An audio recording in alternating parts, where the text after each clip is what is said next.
खुदावंद यीशु मसीह जिसने हमें लिया है कि ना सिर्फ हम कौमों के सामने उसके गवाह बने, बल्कि इस गवाही के लिए उसने हमें तमाम वसाइल भी अता किए हैं। उसी के नाम में आपकी सलामती हो। अब जिन एरियाज में मसीहत पिछले 100 साल में बड़ी तेजी से फैली है, उनमें एक बड़े अज़म अफ्रीका भी है, और उसका अंदाजा आप इस बात से लगा सकते हैं कि 1901 में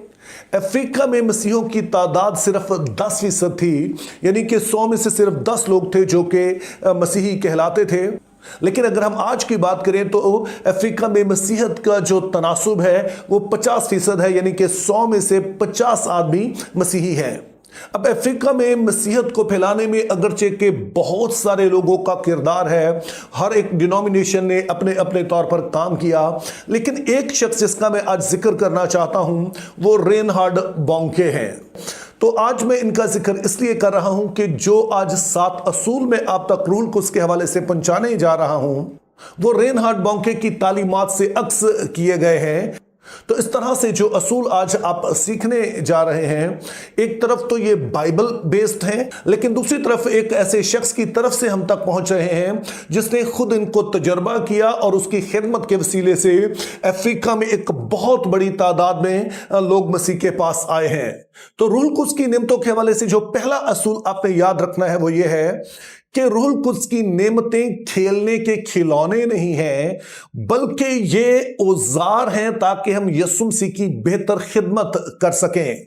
अब ये बड़ी ही दिलचस्प बात है, जो कि कई लोगों से मेरी बात हुई और वो चाहते हैं कि वो रूहुल कुद्स की नेमतें पाएं, लेकिन आम तौर पर वो सोचते हैं कि इन नेमतों का ताल्लुक सिर्फ एंजॉय करने से है, या फिर वो चाहते हैं कि उन्हें खास तरह के रूहानी तजर्बात हों ताकि वो एक अच्छा फील कर सकें। लेकिन ये बात आपने याद रखनी है कि रूहुल कुद्स की नेमतें इसलिए दी नहीं गई हैं। रूहुल कुद्स की नेमतें दी गई हैं ताकि हम उस काम को अंजाम दे सकें जो कि खुदाम यीशु मसीह ने कलीसिया के सुपुर्द किया है। तो फिर से इस बात को याद रखिए कि रूहुल कुद्स की नेमतें खेलने के खिलौने नहीं हैं, बल्कि ये खिदमत के औजार हैं। और इसी से जुड़ा हुआ रूहुल कुद्स की नेमतों के हवाले से दूसरा सुनहरी असूल यह है कि रूहुल कुद्स जो भी नेमत आपको अता करता है उसका करीबी ताल्लुक आपकी खिदमत की नौयत से होता है। उसकी मिसाल मैं आपको अपनी शख्सी जिंदगी से दे सकता हूं कि मेरी बुनियादी खिदमत एक उस्ताद की है। तो अब रूहुल कुद्स की 2 खिदमतें जिनको मैंने अपनी जिंदगी में काम करते हुए देखा है वो हिकमत का कलाम है और इल्मियत का कलाम है। इसका मतलब यह है कि बहुत दफा ऐसा होता है कि लोग जब मुझसे सवाल करते हैं या मैं खुद से बाइबल पढ़ रहा होता हूं तो कई एक हवाला जात के बारे में मुझे पूरी समझ नहीं होती है, और फिर होता यह है कि मैं स्कॉलर्स को भी पढ़ता हूं, मुख्तलिफ आर्टिकल्स पढ़ता हूं, लेकिन ऐसा भी होता है कि इसके बावजूद मैं कई चीजें नहीं समझ पाता। लेकिन फिर अजीब तरह से कुछ बातें मुझे समझ में आना शुरू हो जाती हैं, उनको मैं बेहतर तौर पर बयान करना शुरू कर देता हूं। तो नुकता यह है कि जब आप खिदमत करते हैं तो जिस तरह की आप खिदमत कर रहे होते हैं रूहुल कुद्स उसी तरह से आपको नेमतें अता करता है। फिर रूहुल कुद्स की नेमतों के हवाले से तीसरा सुनहरा असूल यह है कि रूहुल कुद्स की नेमतें आपके अपने फायदे के लिए नहीं दी जाती हैं। मिसाल के तौर पर पहला कुरिन्थियों उसका 12वां बाब और उसकी 7वीं आयत में मुकद्दस पौलुस का कहना है कि हर शख्स में रूह का ज़हूर फायदा पहुंचाने के लिए होता है। अब जरा गौर कीजिए कि यहां लिखा है कि रूहुल कुद्स का जब ज़हूर होता है, रूहुल कुद्स की नेमतें आप में से जाहिर होती हैं, तो यह फायदा पहुंचाने के लिए, यानी किसी दूसरे को फायदा पहुंचाने के लिए होता है, फायदा लेने के लिए नहीं होता है। और फिर इसी तरह की आयत हमें पहला कुरिन्थियों 14 बाब और उसकी 12वीं आयत में मिलती है, जिसमें लिखा है बस तुम जब रूहानी नेमतों की आरजू रखते हो तो ऐसी कोशिश करो कि तुम्हारी नेमतों की अफजूनी से कलीसिया की तरक्की हो। अब इस आयत में भी हम वाज़ेह तौर पर देख सकते हैं कि रूहुल कुद्स की आपके पास कितनी भी नेमतें हों, लेकिन ये आपके जाती फायदे के लिए नहीं है, बल्कि इसका मकसद ये होता है कि कलीसिया तरक्की करे, उसकी तादाद में भी इजाफा हो, वो रूहानी तौर पर भी तरक्की करे और वो खिदमत में भी तरक्की करे। तो ये इसका बुनियादी मकसद होता है। तो हम ये बात भी अपनी जगह सच है कि जब रूहुल कुद्स की नेमतें हमारे वसीले से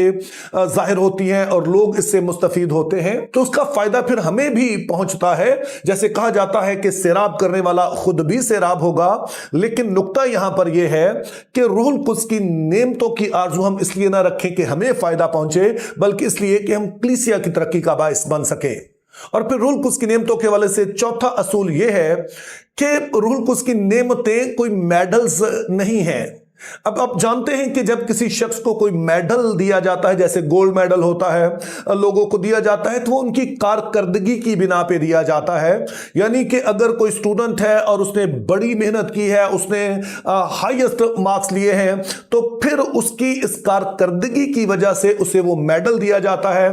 लेकिन रूल कुछ की नेमतें इस तरह से नहीं है। ये किसी खादम को उस वक्त नहीं दी जाती हैं जब उसने बड़ी अच्छी खिदमत कर ली और उसके बाद उसे दी गई ताकि लोग देख सकें कि उसने कितना कमाल किया है, बल्कि ये इसलिए दी जाती हैं चूंकि ये खादमीन की जरूरत होती है, ये हर मसीही की जरूरत होती है, चूंकि हम सारे ही खादम हैं, ताकि हम मसीह की बेहतर तौर पर खिदमत कर सकें। तो इस तरह से हम देखते हैं कि रूल कुछ की नेमतें किसी की कारकर्दगी की वजह से, उसकी बड़ी खिदमत की वजह से नहीं दी जाती है, बल्कि इसलिए दी जाती हैं ताकि वो खिदमत कर सके, खिदमत को बेहतर तौर पर अंजाम दे सके। और फिर पांचवा सुनहरी असूल यह है कि रूल कुछ की नेमतें किसी तरह का हुनर नहीं है। क्योंकि अगर आपने कोई हुनर सीखा है तो जब आपका जी चाहे, जिस तरह से जी चाहे, आप उस वाले हुनर को इस्तेमाल कर सकते हैं। लेकिन रूह की नेमतों का यह हाल नहीं है, चूंकि रूह की नेमतों के बारे में कहा गया है कि यह रूह का ज़हूर है, इट्स अ मैनिफेस्टेशन, यानी कि रूह कुछ है जो अपने आप को जाहिर करता है। और यही सबब है कि ऐसे कई खादमों को हम देखते हैं जो किसी जमाने में बड़ा भरपूर इस्तेमाल हो रहे थे, लेकिन फिर वक्त आया कि जब वो गिरावट का शिकार हो गए, वो अपनी उस रूहानी हालत में कायम नहीं रहे, जिसका नतीजा ये हुआ कि उनकी खिदमत भी वैसी नहीं रही। अब बेशक वो कितनी भी दुआ करे तो हम उस तरह का फ्रूट उनकी जिंदगी में नहीं देखते हैं, क्योंकि रूह कुछ की नेमतें कोई हुनर नहीं है जो एक दफा सीख के सारी जिंदगी हम उसे इस्तेमाल करते रहे, बल्कि ये रूह का ज़हूर है।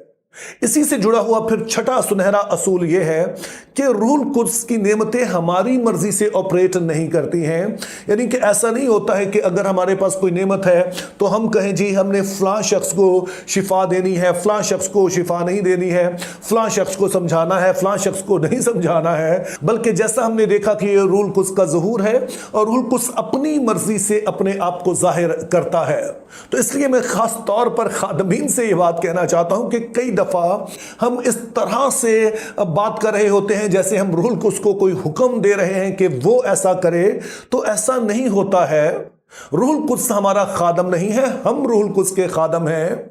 अब इसका यह मतलब नहीं है कि हम रूह कुद्स से दरख्वास्त नहीं कर सकते हैं कि वो काम करे, लेकिन जहन में रहे कि वो हमारी मर्जी से काम नहीं करता है, बल्कि हमने उसकी मर्जी को समझना होता है, जानना होता है। जब ऐसा करते हैं तो फिर हमारे अंदर से रूह कुद्स की नेमतें बेहतर तौर पर ऑपरेट होती हैं, बेहतर हमारी खिदमत होती है और ज्यादा फल हम पाते हैं। और फिर रूह कुद्स की नेमतों के हवाले से जो सातवां सुनहरा असूल है वो ये है कि रूह कुद्स की नेमतें किसी शख्स के जलाल के लिए उसे नहीं दी जाती हैं, बल्कि इनका बुनियादी मकसद यह है कि खुदावंद यीशु मसीह का जलाल जाहिर हो। और खुदा के जलाल से मुराद यह है कि जब खुदा अपनी मुख्तलिफ तरह की सफात को जाहिर करता है ताकि लोग उनका तजर्बा करें और उसके सबब उसकी तारीफ करें, तो जब रूह कुद्स की नेमतें जाहिर होती हैं तो लोग खुदा यीशु मसीह की मोहब्बत और उसकी कुदरत का तजर्बा करते हैं। तो इसी वजह से इज्जत भी खुदा यीशु मसीह को ही मिलनी चाहिए, ना कि हम ये समझें कि ये इज्जत हमें मिले। और जब ऐसा होगा तो आप देख सकेंगे कि रूह कुद्स बड़ी खुशी से अपने आप को मैनिफेस्ट करेगा, और जब वो मैनिफेस्ट करेगा तो तभी हमारी खिदमत बाबरकत होगी। तो इन सारे असूलों का लुब्बे-लबाब यह है कि रूह कुद्स की नेमतें दूसरे लोगों की खिदमत के लिए दी जाती हैं, इसलिए दूसरे लोग हमारी तरजीह होनी चाहिए, उनकी बढ़ोतरी, उनका फ़ायदा हमारे सामने होना चाहिए। और दूसरे नंबर पर रूह कुद्स की नेमतें खुदाम यीशु मसीह के जलाल के लिए हैं, यानी कि ये इसलिए हैं ताकि लोग उस खुदाम यीशु मसीह की मोहब्बत और उसकी कुदरत का तजर्बा करें, और यह तजर्बा करने के बाद वो उसके पास आएँ, उस पर ईमान रखें और हमेशा की जिंदगी पाएं। Think biblically, live purposefully, have a very good day.